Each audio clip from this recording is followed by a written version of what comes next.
Hello Internet and welcome to Historical Headlines for the 11th of January. Sport hooligans nearly brings down the Roman Empire. Not clickbait. I'm not even joking, by the way, because today we are talking about the Nika riots in 532 AD. The Nika riots was an event where sporting team fans from Constantinople came within inches of overthrowing the Emperor Justinian and installing their own candidate upon the imperial throne because they were angry at the results of some sporting events. Now, in ancient Rome and later transferred to Constantinople, it was a common thing to have your sporting team to be a big part of your life. They were called Demes, and they were usually the colors of the chariot racing teams, which also then made it onto other sporting events, but the chariot racings were the really important ones. There were four primary colors: red, white, blue, and green, but at the time of this particular story, in 532, only the blues and greens were really super important. Now, it's worth remembering at this particular moment that the Emperor Justinian was a confirmed blue, and that this thing then went all the way up society and not just for the people on the floor. Brett's and circuses had come a long way, since even the emperor seemed to be in on it at this particular moment. These various groupings also became outlets for political actions and political opinions that the people otherwise could not express, and so they basically came to be a mix of social clubs and hooligan corporations that would make modern-day soccer hooligans look like amateurs.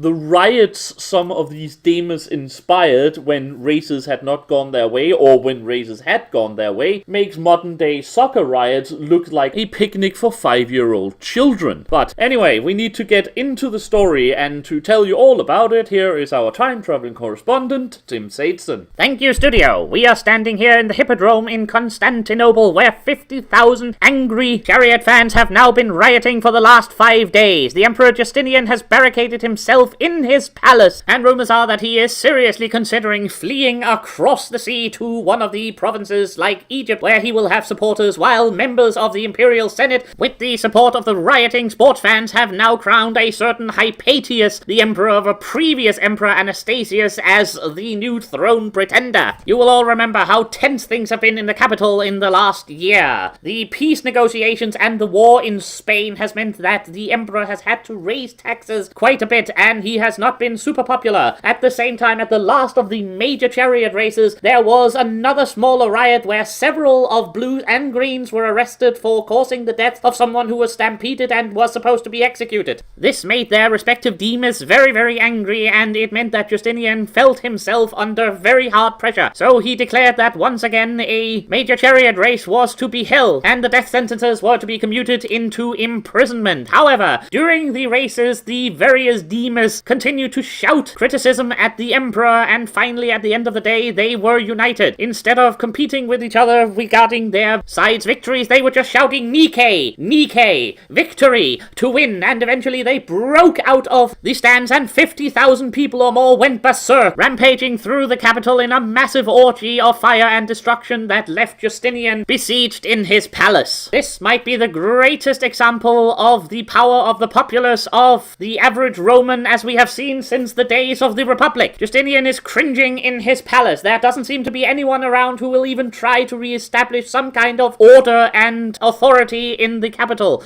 The various leaders of the two primary Demes is united here in the Hippodrome with their supporters. But wait, what is this? I see someone coming into the Hippodrome. Oh my god, it's a small man. He is unarmed. It is Narses. It is Narses. Yes, I see Narses coming into the Hippodrome here. One of Justinian's most trusted men, the eunuch Narses, very popular with his military victories, and he is going towards the blue section of the Hippodrome. Let me just see if I can catch him. Narses, what are you doing here? Do you not fear that these men will tear you limb from limb? One man's life is not always necessary to protect. The Emperor has tasked me to end this riot now, and I will do so without fear for my own safety. Such is what God commands. I am sure that with his help I will be able to make the various sides see sense and to disperse and allow peace to return to the capital. It is, after all, worth remembering, for instance, for the Blues, that the Emperor is supporting them, while this new Emperor they have apparently gotten behind, Hypatius, is in fact a confirmed Green. I am sure eventually some rationality will break out amongst the rioters and we can all go back to our peaceful lives, especially once I have distributed the Emperor's presents so they all know he still likes them. But you will now excuse me, I will need to go and talk to the Blue leaders over there. Oh, and may I remind you not to stand right in front of the entrance. Something might happen here eventually. Thank you, Mr. Narses. A very ominous message there from the eunuch general. I think I will, in fact, be standing way to the side over here for the rest of this evening's entertainment. Let's hope that this can be resolved peacefully, though the fact that I am now outside the gate seeing a bunch of soldiers makes me believe that perhaps I shall be mistaken. Back to the studio.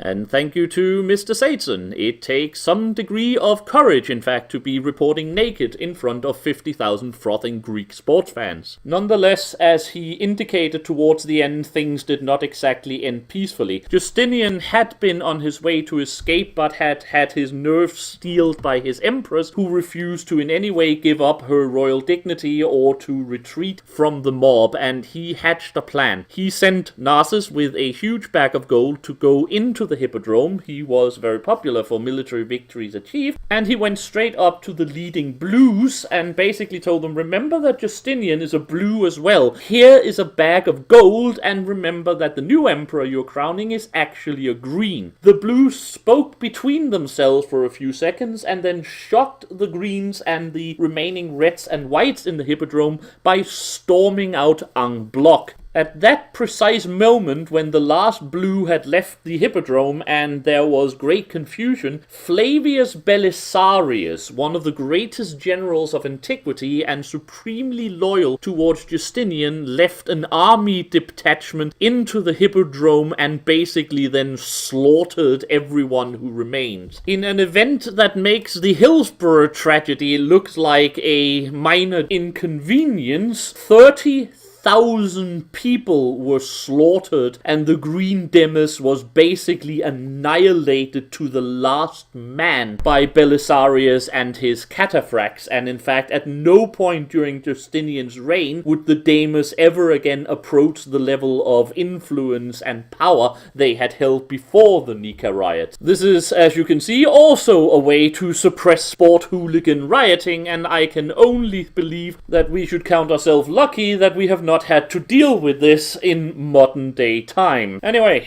today's historical headline for the 11th of January. Sports fans nearly overthrow the Roman Emperor, then get slaughtered. Not safe for work. I hope you have found this of some interest. I shall be back on Monday with another historical headline. Until then, I have been the Sage, and I wish you all a very happy day.